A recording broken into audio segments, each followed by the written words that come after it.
Okay, I'd like to call the meeting to order, please. Can we have a motion to approve the agenda? I move to approve the agenda. Second? Seconded. Sam, we don't need a roll call on this, right? No, you do not. All in favor? Aye. Aye. Opposed? Okay. Approval of the June 15th, 2020 meeting minutes. Can I have a motion for approval, please? Move to approve the minutes. Okay, Scott, second? Okay. Seconded. Any comments or corrections? Actually, I do have a comment. So the part where it was stated that I felt like the vacant property penalty stuff that Glenn has talked about in the past could have those funds be funneled into the housing trust fund or whatever we end up coming up with. That didn't actually happen. That was a happy accident that Zach took the note like that, and I really appreciate it. So that that was not actually my intention, but that sounds wonderful. Okay, so you want everything to stay as it is. I do, but I really appreciate Zach changing reality in that way. Terrific. Okay, moved and seconded. All in favor for approving the meeting minutes? Aye. Aye. Opposed? Okay. Ongoing item of interest, brief updates. Sam? Thank you, Sherry.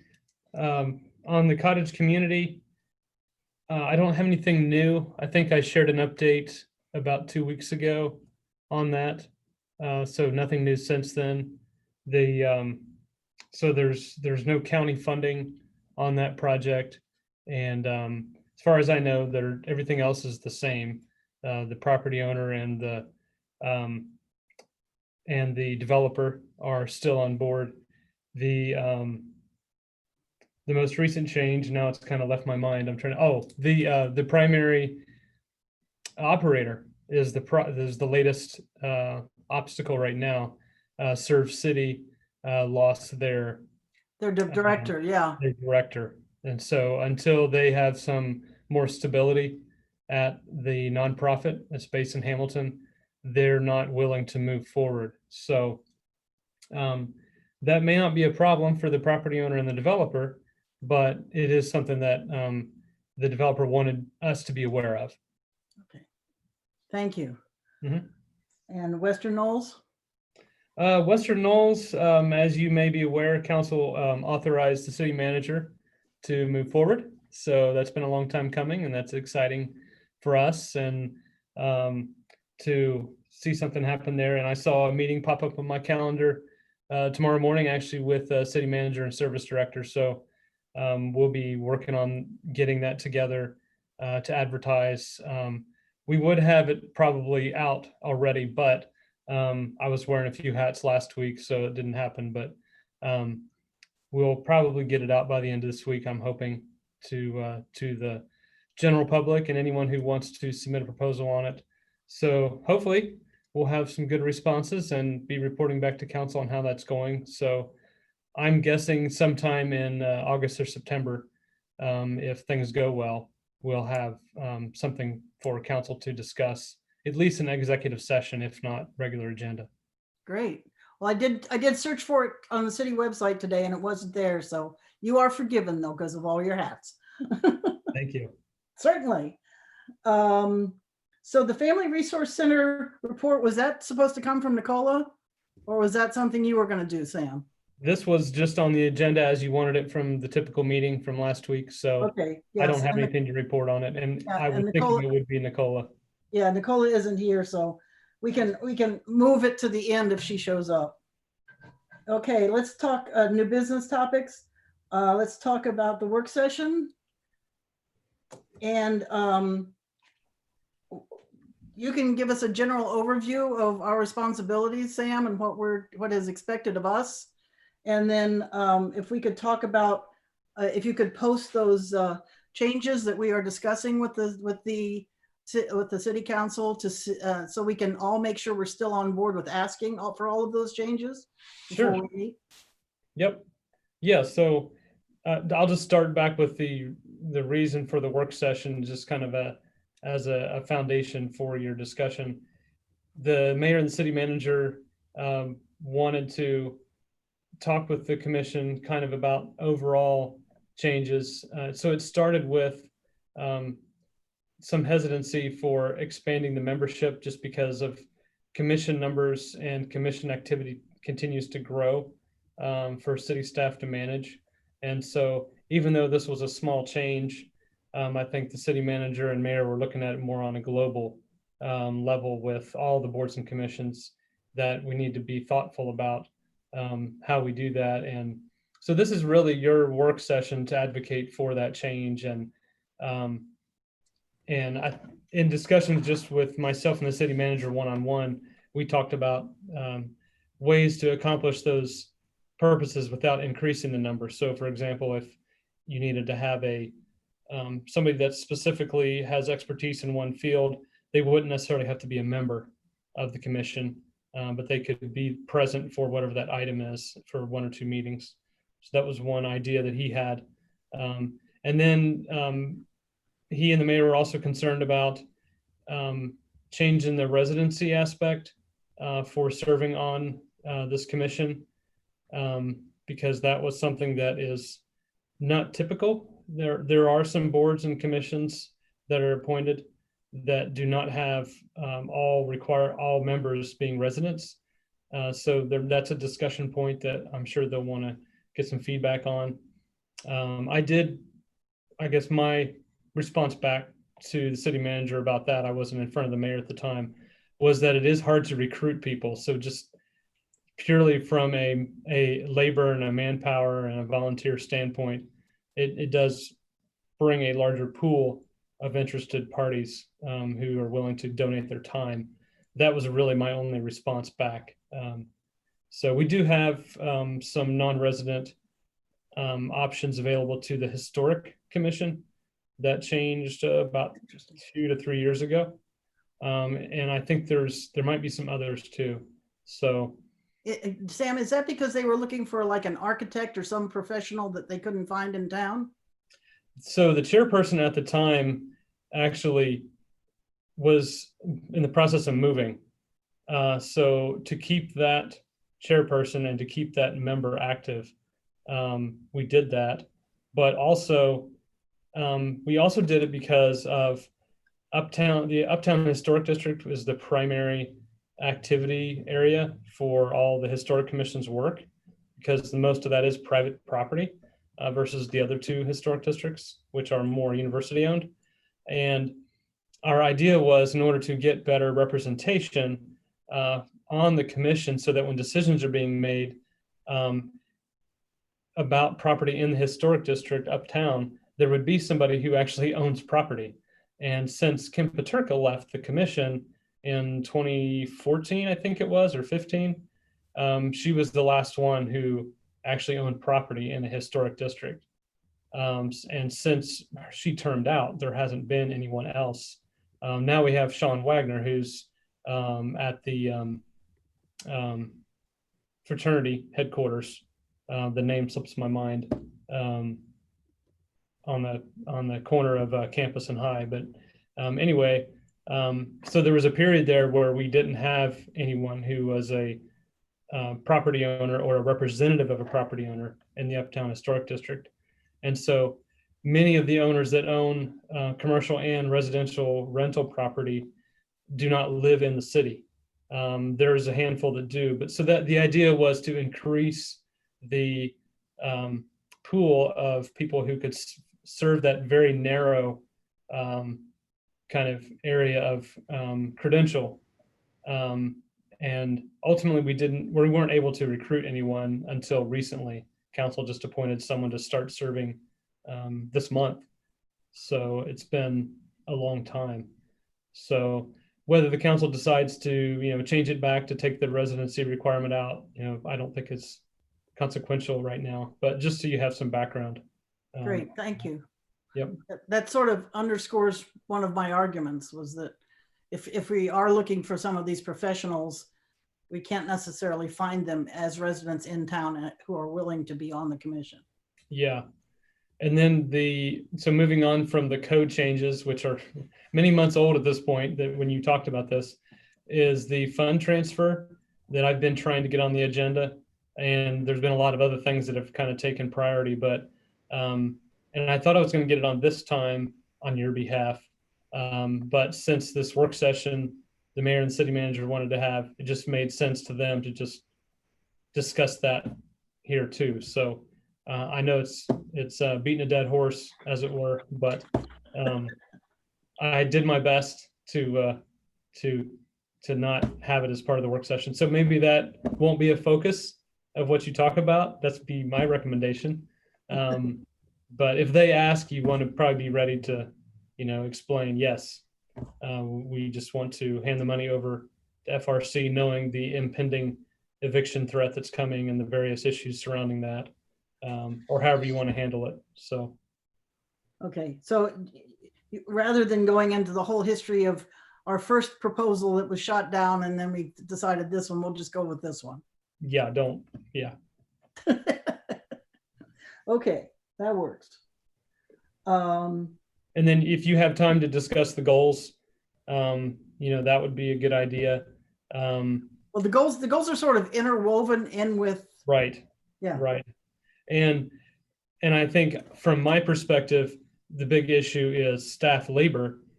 So a lot of the things that you want done are great things and we staff love them, but we're trying to get properties inspected and get the grass cut and various, we don't have that much time. And so it would be good for the council. And I realize that Jason and Glenn are aware of this, but for the rest of the council to understand that there are limitations on what staff can do in-house.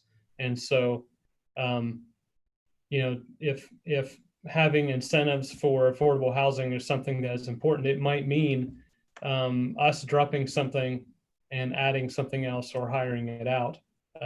So we just need to understand what those priorities are going to be, and maybe that will wait until after the council retreat, which appears now to be August 3rd, follow a second round of the goal setting session. So some of that could wait, but just so you're aware of kind of our perspective on that. Right, but also, I mean, Shauna did an extraordinary job looking into a lot of that, which saved you guys time. It did. I agree. The Yep, more we no. could, the more we could take on in those priorities and do ourselves would be advantageous to you guys. That was a big help, but if it's going to have the city's name on it, it's going to take implementation, effort too. So at least now you're correct, absolutely correct. We have a starting point to work from. So if as long as the council and the commission are aware that when we get time, we will get back to it. And I chatted with Shauna on the street a little bit one day last week, and yes, we are, no, she wasn't badgering me, but yes, we are going to get to it when we get a breather. So between the summer vacations and the Zoom meetings and all of those things. So, but thank you for helping us get a kickoff on that. Okay, great. Okay, so, Jason's got a question there. oh, sorry, Jason, excuse me. It's okay. I was just waiting for you to look back up. I just wanted to mention that while the goals are interwoven into the rest of it, the goals also, some parts are far more explicit than what is in the rest of the document. So for example, homelessness technically is covered in our language, but we don't talk about it very specifically, but we do in our fifth goal for sure. And so I would like to make sure that that's an aspect of it, because I feel like that's been a little bit downplayed over the years. So I'd like that to be recognized. Thanks. Okay, Yeah, actually, to piggyback on what Jason said, like, I think tomorrow, I mean, I was looking at the agenda and it was just those two items. I mean, one thing we did want to recommend to council that the TGLs have fall under the lodging hospitality tax. And I don't know, how does that work? Like, did that recommendation hit council? Like, did they see that? Or is that something that we can talk about tomorrow? If you have time, yeah, I think that you probably ought to, as a group, just figure out what your priorities are. They haven't, planning commission, city council doesn't have any awareness of that, at this point beyond Jason. Glenn? I mean, I'm gonna bring it up tomorrow just because we need the revenue. Right? We need the revenue, and a lot of these guys have been sitting in that I guess limbo zone for way too long.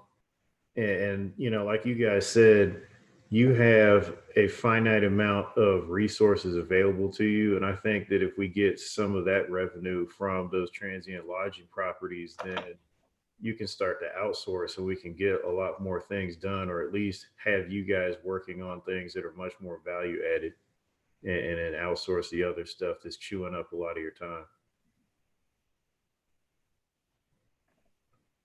Thank you. Great idea.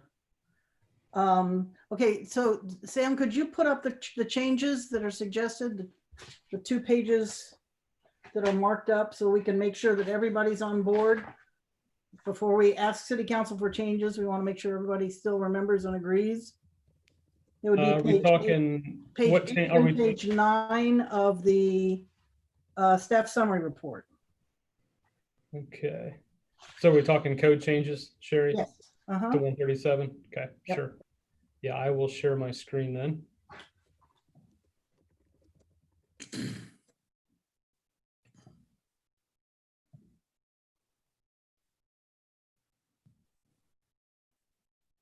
Does that look like what you're looking for? Yes, sir. Thank you. Mhm. Okay, can everybody see that? See if I can, I think I can make it full screen. That should help a little bit. Okay. It does help a little bit. I'm glad I'm not the only old blind person here. Okay, so I think that looks like the first change is in point A3. Everybody happy with that change as we suggested it?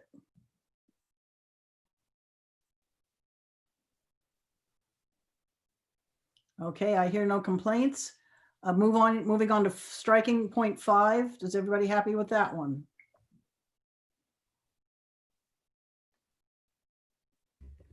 Okay, moving down to 137.02 duties, subsection A.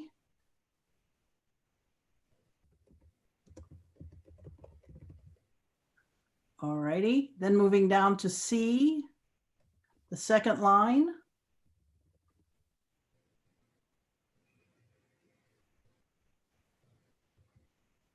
All righty, moving down to D. It's an easy change. But there's also a change in the third line. I know everybody sees that one.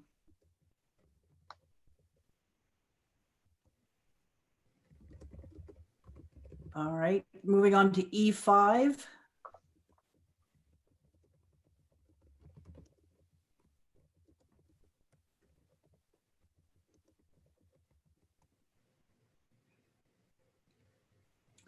Okay, and then F.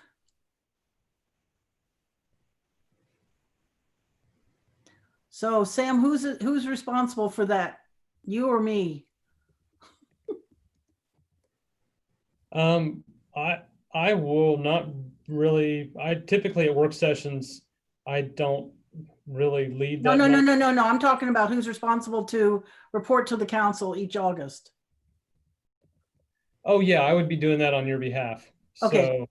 So, yeah.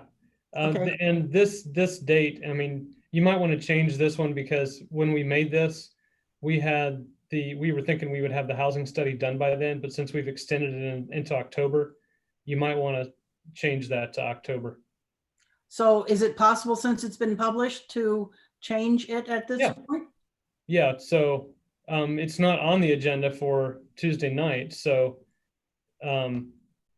yeah, you could just, even if it's on there for the first reading, you can change it between the first and second reading. So so that date of August was not anything concrete, but the idea was if we're going to start doing it on a regular basis, we want to do it the first time after the housing study is complete. So Okay. if you want to make that the same time every year, that would make sense from a pattern standpoint. So would it make sense to say first quarter, or would it make sense to say like February? I think a month is better. If I remember the discussion you had about this several months ago, if you leave it too vague, then it may not happen. So Okay, so you suggest February, since we were pretty sure that at that point, everything will be in? oh, definitely. Okay. But if you want it sooner, I'm fine with, November, December, January, February, anything in there is fine with me. I'm trying to think what would be slowest on your calendar, January or February? So I'd say January would be. Okay. And do you propose this or do I propose this? I think you probably should, since you'll be talking about this tomorrow night, Okay, and you'll be the primary one to have the floor anyway. So, especially in a Zoom meeting, it kind of makes it easier if there's not a lot of jumping around. all righty. Okay, if everybody's signed off on page 8, can we please see page 9? Jason's got a question. Oh, sorry, Jason, I keep looking down. No, it's okay. I know I've already brought this up. In fact, I've already brought it up today, but every time I read our purposes, I can read within the writing that it could refer to addressing homelessness, but it's not explicit at all. And it always bugs me. And I know we have a goal that absolutely gets towards it. And I know now is not the time to rewrite the whole thing, but to make minor edits. But I just wanted to bring up that, like, it would be great if we had just a comment about making sure everybody is housed, that, that you shouldn't have to read it a couple times to go, oh yeah, that includes people who don't have a home too, right?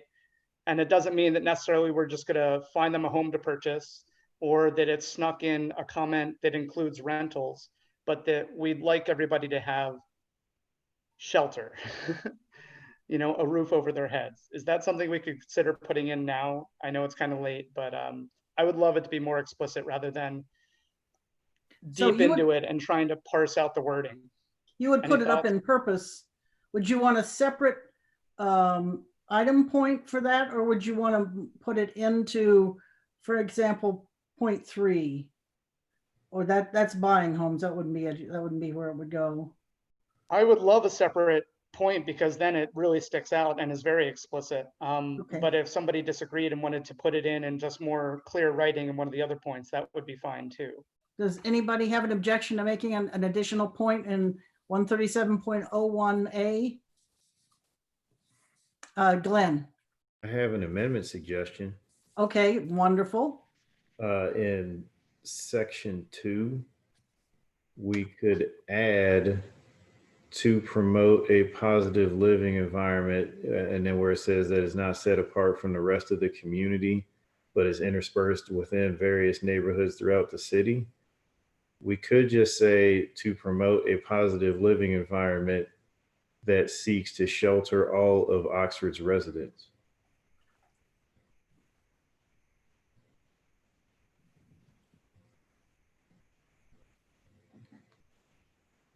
I don't think that's bad at all, though. If it is possible and people wouldn't object, I wouldn't mind it be under the purposes and its own separate point. It just makes it seem that much stronger. But I do like your wording, Glenn, and it does make sense. Glenn, do you have an objection to adding a 5th point that would underscore the homeless aspect? That's just a function of this commission. Like, I don't want to narrow the scope of a purpose, because then you end up unintentionally handicapping yourself if someone reads it that is not familiar with what we're doing. Because then they might say, what are you guys doing to deal with the homeless, when we might be focusing on some other aspect of it? And then they may bring up that bullet point as their argument. Okay, Glenn, what about in that same section, the second sentence, This will dissolve the negative stigma associated with affordable housing and homelessness. Could we put Yeah. it there? I would do that in addition to my aforementioned statement. Yes, that's what I was suggesting, was to have both of them in there. Yeah, and that works because if you make it a bullet point, somebody's going to read that and then use it to leverage stuff that we might not have the resources to do. I mean, not Tom, Sam has already stated that they're pretty much at their capacity. Right, does that make you happy, Jason? I'm not sure it does. Yeah, I mean, agree with Jason. I think that if we care enough about homelessness to be one of our top 5 goals of 2020, and we're looking at a situation with coronavirus, we don't know what's going to happen in the next, few months with the economy and with people, that, homelessness probably should always be the Housing Advisory Commission's, concern. I do get what Glenn is saying for sure, but at the same time, I can also leverage that bullet point to really move ahead with initiatives that do help with homelessness.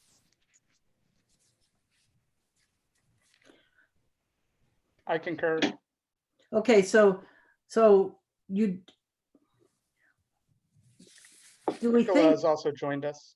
yes, hi, Nicola, just in time, dear. Sorry, for some reason I could not get on at all. So Okay. I'm sorry I'm a little late.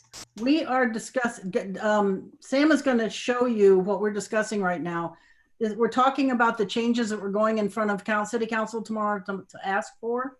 Okay. And we are specifically talking right now about section 13701 purpose, the very top. Okay. Jason would like to have a separate bullet point that talks about homelessness. There's been a suggestion by Glenn that the first line read, to promote a positive living environment that seeks to shelter all of Oxford's residents that is not set apart from the rest of the community. Okay. Okay. I have a quick question there. What does it mean to be an Oxford resident? Well, since this is a commission of the city of Oxford, it would be someone who owns or rents property within the city limits. Okay, because when we're talking about the homeless population, they come from all over. And they have no permanent residence. And they have no permanent residence. So, just as we send our homeless people, because we don't have a shelter here, we send them to, Middletown or Hamilton. I mean, they have to have a Butler County ID to get into some of those shelters.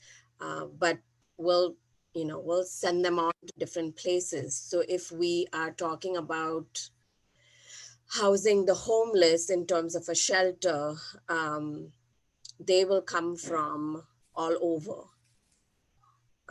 And so would it restrict saying just Oxford residents? I mean, I'm just asking, really. Well, the way it reads, it would, yes. Glenn, do you have a suggested amendment to that? What does that mean? Help Nicola's problem?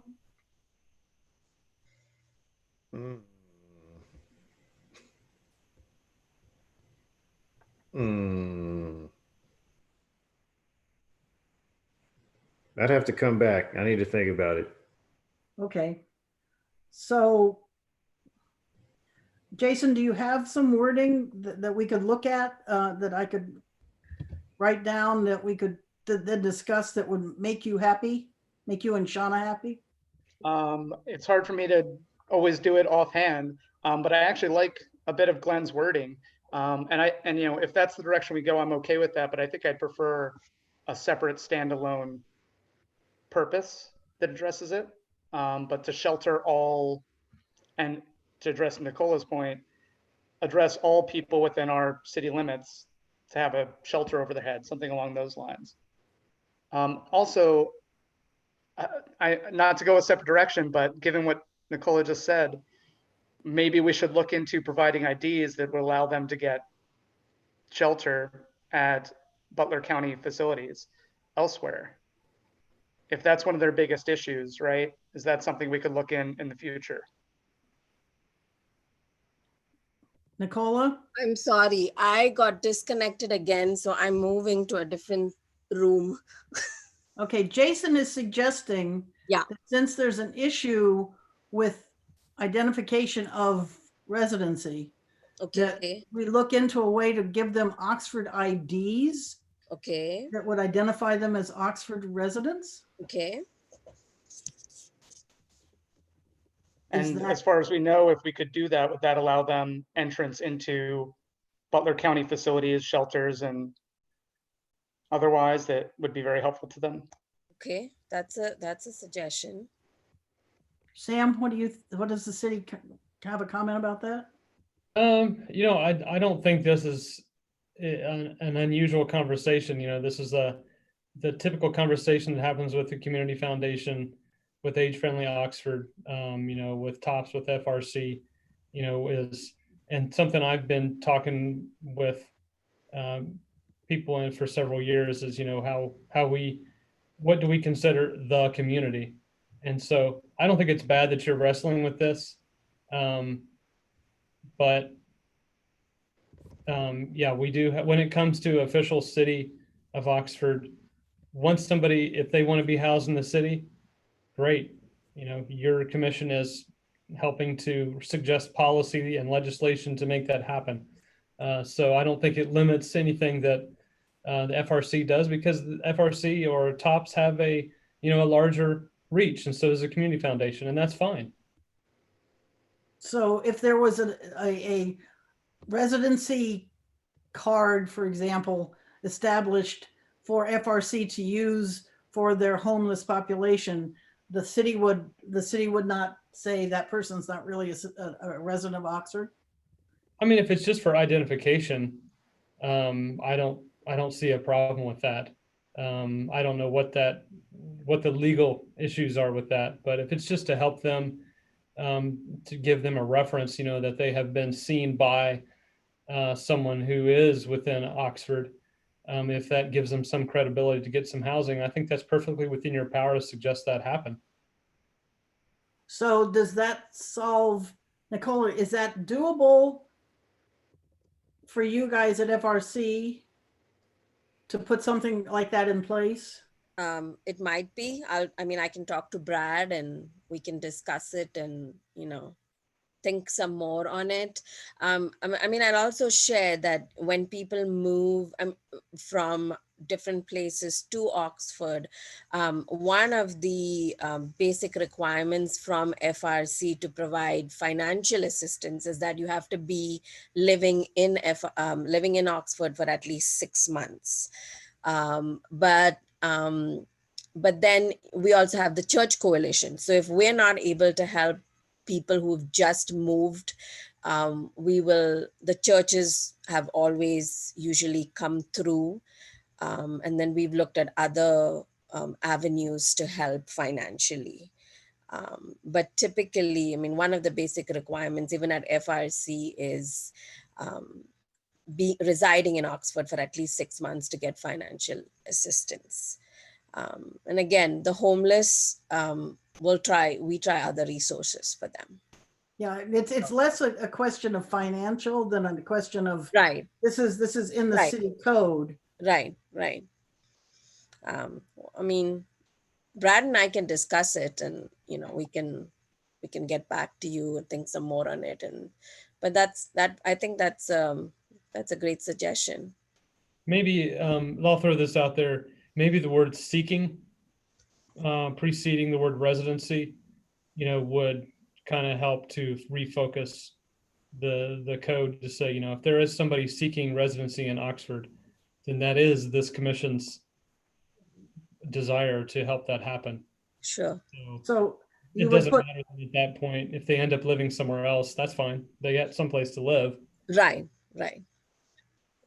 so you would change it to promote a positive living environment for people that seek to shelter in Oxford? Seeking Oxford residency, or if you Seeking want to Oxford residency. shelter, that that's seek- fine with me. Like that a lot, Sam. That's the old, I want to get credit, but I can't get it credit because nobody's going to lend me any money to get a credit rating. So how do you get a residency Right. when you don't have the finances and wherewithal to get a residence. So you got to have a work into scenario somehow. Hey, Sam, could you throw up the document again, if you would? Yep. Thank you. Sure. So at this point, let's see how this sounds. To promote a positive living environment for those who seek Oxford residency that is not set apart from the rest of the community, but is interspersed within various neighborhoods throughout the city.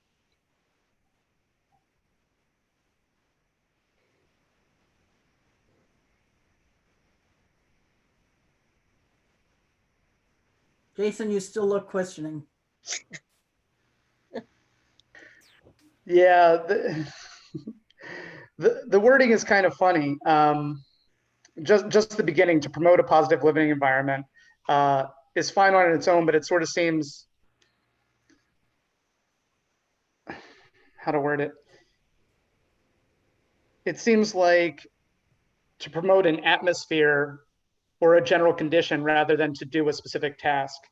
I still wouldn't mind it being separate, that we seek in general to shelter all residents and or those seeking residency. Glenn? I'm good with that. Nicola? Yeah, that sounds good to me too. Okay, Jason, you want to say it again, please? I don't remember what I said. We've got it on recording, Sherry. I think you and I can work it out. All right, that works. That works. Okay. Good. We beat that horse to death. All right. Thank you for bearing with me, everyone. Oh, that's fine, as long as you're happy. Okay, so we're on, let's go back to page, we pretty much finished page 8. Sorry, Nicola, we'd already discussed everything down there. That's fine. That's fine. Okay, okay, and then page 9, let's look at page 9 and look at our changes and make sure we're all happy. Can I just ask a question here? On 13703, number 2, Mhm. at least 2 members shall be of moderate to low income persons. How do we delicately make that happen?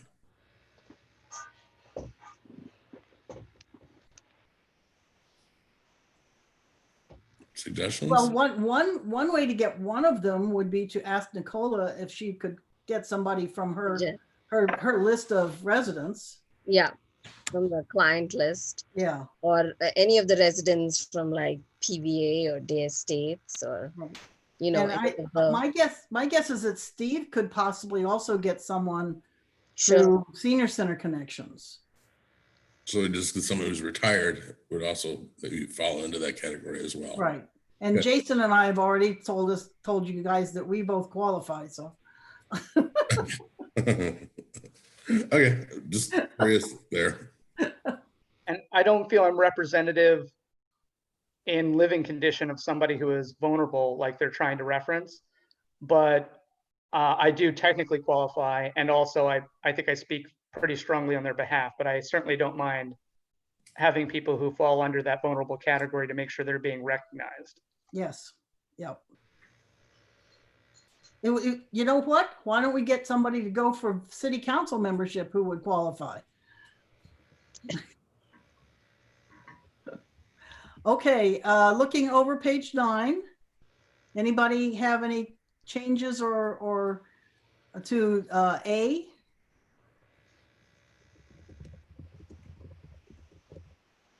And then moving down to A1.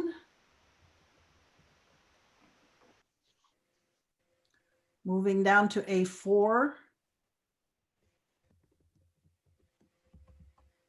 A4C. A4D.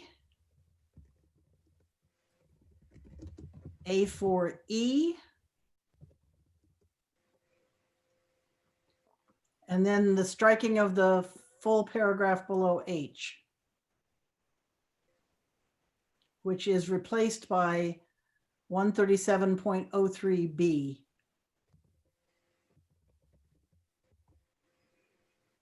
I do have a question going back to the at least 2 members shall be moderate to low income persons. Okay, What shall implies that it is absolutely a requirement. How does that work?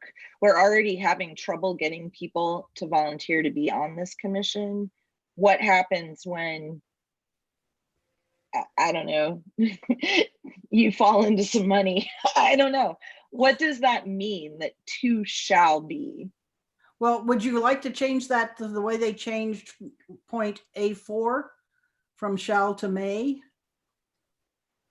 Yes. I think that it should definitely be a goal to have low to moderate income people on the commission. I just think that shall may not be possible at all times. Yeah, this is tricky, I think, because we want that representation, but also right now we're trying to get 2 extra members who have high levels of expertise and will definitely not fall under those categories, you know, if they have those positions. And so we have 2 goals that are sort of fighting against each other, and we might be pretty limited. So does anybody have an objection to Shauna's suggestion to change shall to may? Sam, is that possible? Yeah, I think it is.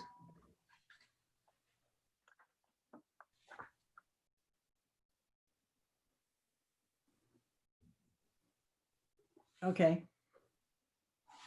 Alrighty, and then it looks like we have no other changes for the rest of the section. All right, anybody have any questions about this before we leave it? Comments, questions? Okay, so can I have sort of a hand raising as to who's going to be tomorrow night at the city council? Perfect. Okay. All right. So then under new business topics, I added a report from Nicola on the HIT visit. Okay, Can you do that? sure. And you can add to Sherry. So we visited the HIT Foundation, Brad, myself, and Sherry in Eaton. So they have, the link that I'd sent, if you've had a chance to look at it, they provide 3 basic services. One is they have a homeless shelter, and also in addition, a cold shelter during the winter months where they add extra beds to their kind of, a general area if required. Then they do senior house repair, and they also provide housing because the HIT Foundation themselves own about 59. 59 or 60 properties in Preble County. Yes. So this is an organization that is mainly funded by a huge family endowment. I think about 75 to 80% of their budget is funded by this particular family. And so, but I mean, our main purpose was to go and see the shelter. And we did. We visited the shelter. We had a really nice chat with the director. And then we visited the shelter. It's a ranch style house. It has, a reception area when you come in. It has two separate areas for men and women, 5 beds in each. Then I think a small kitchen where you don't cook. They're not allowed to cook, but they're allowed to heat food there. And if I remember correctly, food is provided to the shelter. So they get a breakfast and they get a packed lunch. And that's provided by the churches that they work with in Eaton. The food is provided by them. They also, when we went, I think there were about maybe 3 or 4, there was a family and 3 or 4 homeless males who were residing there. And they said they work very closely with anybody who comes there, any homeless person, so that they can be housed within, 35 to 40 days, typically, of living in the shelter. So I mean, I think it's a great facility, and kind of reasonable number of beds to start with.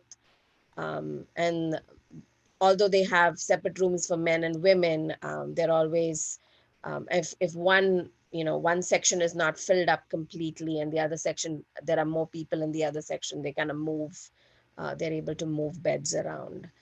Trying to think. Yeah, they have a full-time paid staff person. They do. I think they have about 15 people in total, about 7 just for the shelter. And I think there may be 2 or 3 volunteers. Go ahead, Jason, you had a question? Sorry, I was just gonna ask, so one of the big concerns is generally liability and staffing. So do Yep. they have a staff person there present 24/7? Yes. Do they have special skills or knowledge or abilities in terms of maintaining peace, or, knowing CPR and medical things? Like, what is their background?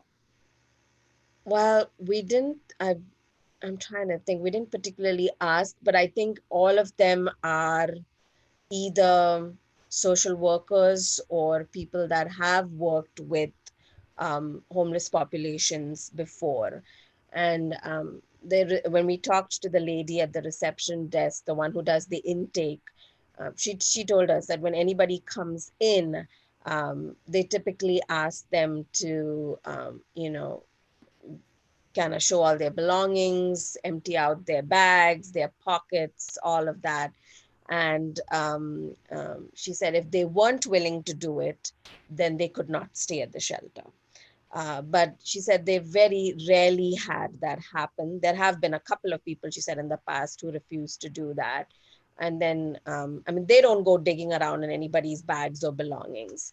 And then when you come to the shelter, so they do that at intake, and then they have a little a shed or a separate room where each one is provided, each family or each individual is provided a tub. They put all their belongings there. It's kept under lock and key, and whenever anybody needs anything, she will take them back and give them whatever they need from their own tub. So it sounds like everybody is. It sounded like everybody was.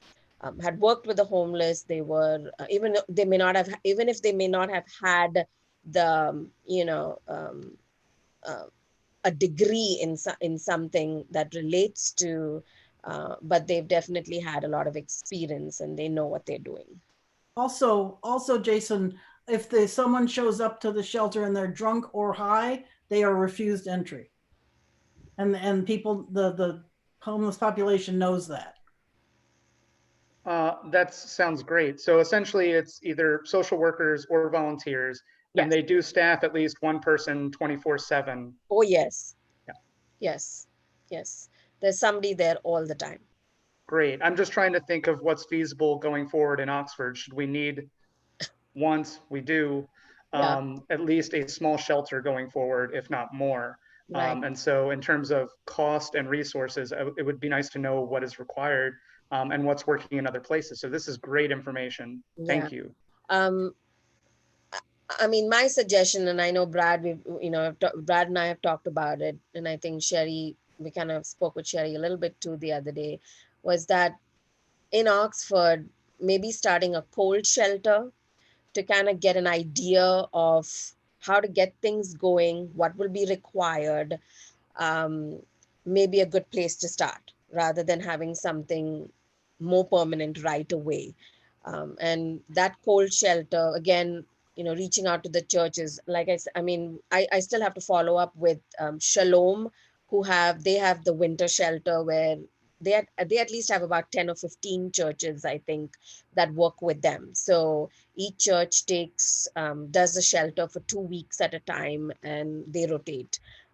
So I think the start would be for us to reach out to the churches here in Oxford, see who would be willing to have a conversation, and move ahead from there. I'm not, the only thing that I'm kind of worry about is our current pandemic situation and, whether the timing of it all. So, but I mean, these are just questions. We have to talk to the churches first to kind of to go ahead with anything. So, Yes, please. I would definitely want something transitional. The most we can, as much as we can give to those that are that vulnerable, the better. But at Yeah. least we don't want anybody going any night without a roof over their head, especially in winters. yes. We don't want to lose somebody to this. And so at least a cold shelter, some sort of transitional location that we can depend on, I Right. feel like that's really important for us to have. Yeah, we had something similar going in New York City in the 70s, where the churches all banded together. And it was a sort of a churches in a certain, like my church was in Greenwich Village. So churches in Greenwich Village banded together and each took a week. Good. And so it was that when they went to the central homeless area for the city, they were then told which church to go to for the shelter.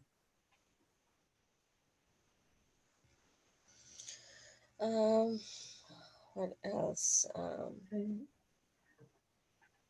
Did you want to bring up anything else, Nicola, or is that it? Yeah, I think that's it about the shelter visit. The good thing about having 69 homes that you own, Yes, there's a couple of good things. One is that's often where they move the transitional homeless people. people too. Yeah, So, I mean, and- that was amazing that they own 60 properties. right. Yeah, 59, right, Or exactly. 59 or 60, yeah. Yeah. So, I mean, a lot of like Sherry said, a lot of their homeless get moved into those homes when they become available, and their rents are affordable. I think it's about like 30% of a person's income.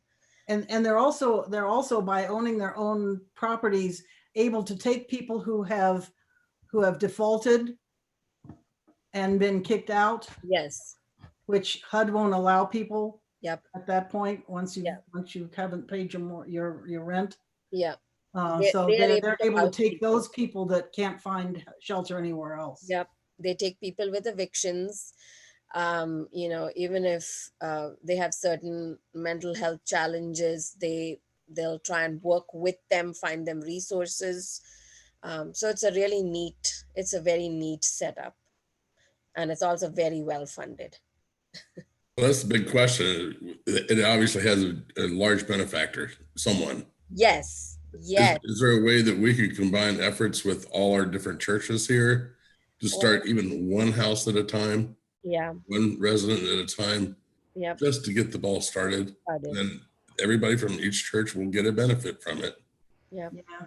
They also write a lot of grants, and that's what is necessary in this day and age, is a lot of grant writing. Yeah. Would anyone be opposed to me mentioning them to Mindy Muller as a potential candidate for operating the cottage community? Great. I mean, it seems like it's worth a conversation anyway. Sure. Absolutely. Since they have experience in that area. Yes. Yes. Okay. Definitely. Yeah, see if their benefactor would like to expand into Oxford.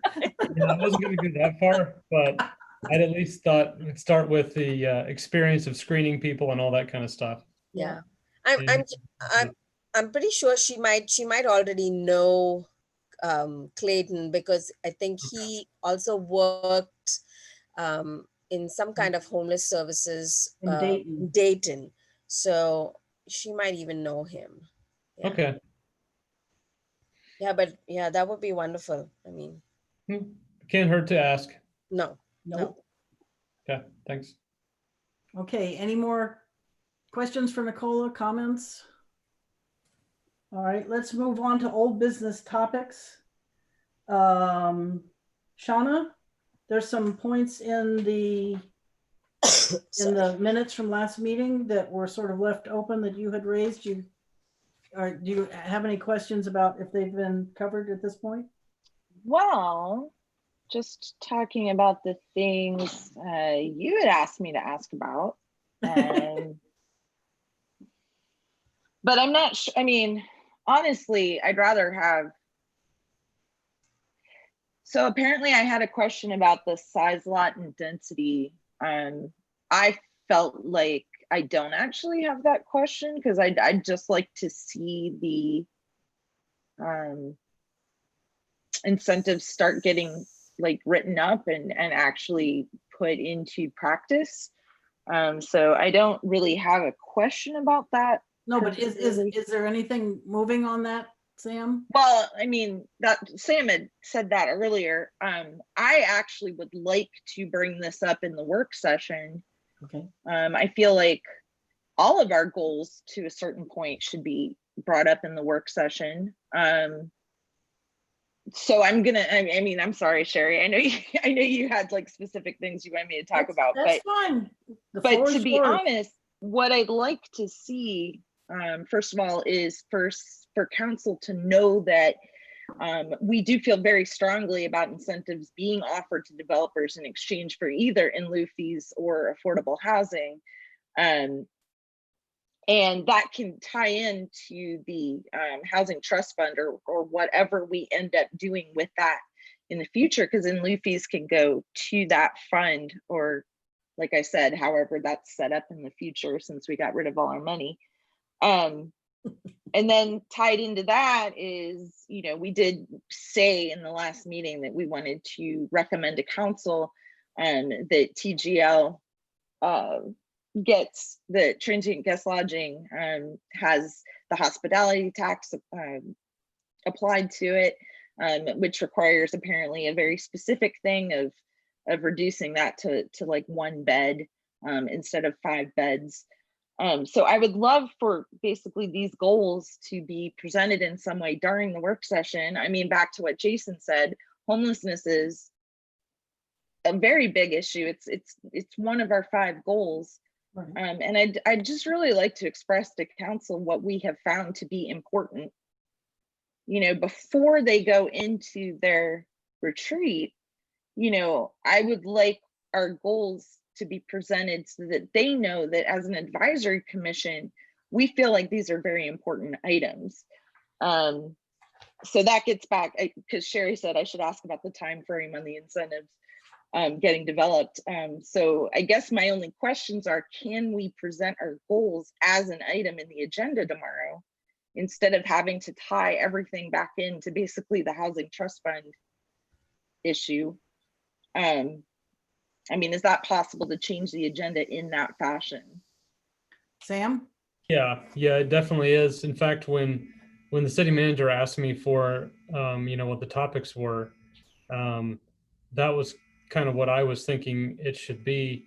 But I think where he was coming from on the mayor's behalf was the items that have been requested to put on the council agenda. So as long as you touch on the topics, if you use your goal statements as a framework, I think the best thing to do would probably be set up some PowerPoint slides and put your goals in there as this in the slides. And then under those goals list, here are the things that we are trying to do, you know, and so under each goal, some goals you may not have any action steps that you've taken so far, but others you will, and that will still point back to the agenda. And it'll give you some graphical framework for the other council members who aren't on the commission to kind of keep track of what's going on, sort of have that photographic, you know, to go with the discussion. So yes, you can, I think that is actually sticking with the agenda, what you're talking about, Shauna. I don't see that as getting away from the agenda. All right, Shauna, do you want to work with me on a PowerPoint? I can work with you. I can set it up and then you can make comments. Yeah, I just have a very busy work week. Well, yes, and it is tomorrow night. I have noticed. Exactly. Yes. So Yes. I'm happy to help with that. Okay. I definitely, I already have I have a meeting tonight. I have That's a meeting.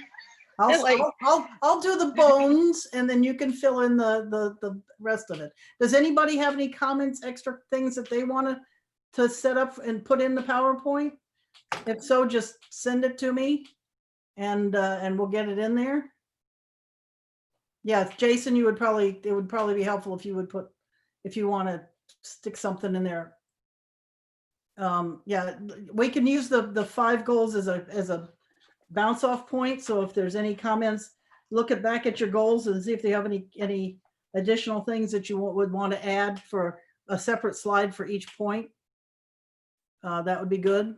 And then just get them to me, preferably before tomorrow night. And Sam, when would you need to have this in order to get it up? If I have it by 5 tomorrow evening, that'll be fine. Okay. Oh, that gives us lots of time. Plenty of time. Yeah. And then I don't Plenty want of to, hours. you know, this is only like what, an hour-ish Yeah. or less meeting. So for instance, for the Western Knolls goal, I mean, that's kind of accomplished as far as from our end. I think I would just want to emphasize that we want to see affordable housing, diverse housing. You know, it's not that we need to talk real long on that particular goal, but certainly just a sentence out there like, please keep into consideration that we want this to include housing that will help low to moderate income as well as senior housing. And I think that it's factual to say that, you know, if this commission hadn't talked about this 2 years ago, when Alan Kiger was helping us out, and to help give him the, you know, political support to, yes, move this along, coming from a city commission, it may not have gotten to where it is today. There may not have been the charrette, there may not have been the, you know, council authorization for the city manager. So yes, it does take commissions to get this stuff done, even though the staff is the one that is really doing, you know, the implementation. We've got to have that support. So it doesn't hurt to point back to those things. Okay.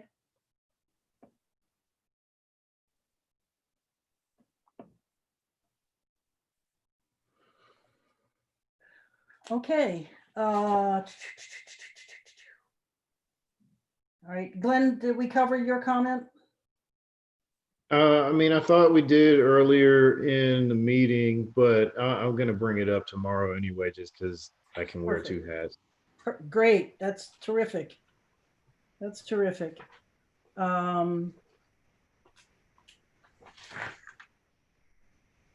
So Sam, in terms of the meeting, the minutes on page 5, where we talked about building height, is that something that is being considered right now, or is that something in the back of everybody's mind and may come up at some point? I haven't looked at the minutes for a while, but there's nothing being discussed right now. I bring it up every few months with city staff, and I haven't in a while, so they've probably forgotten about it. Should I make a separate slide and say building height? I wouldn't. No, I think that's too much for tomorrow night. Please keep All bringing it up though, Sam. Yeah. Don't worry, I will. Okay, any additional old business topics that want to be discussed? All righty, shall we move for adjournment?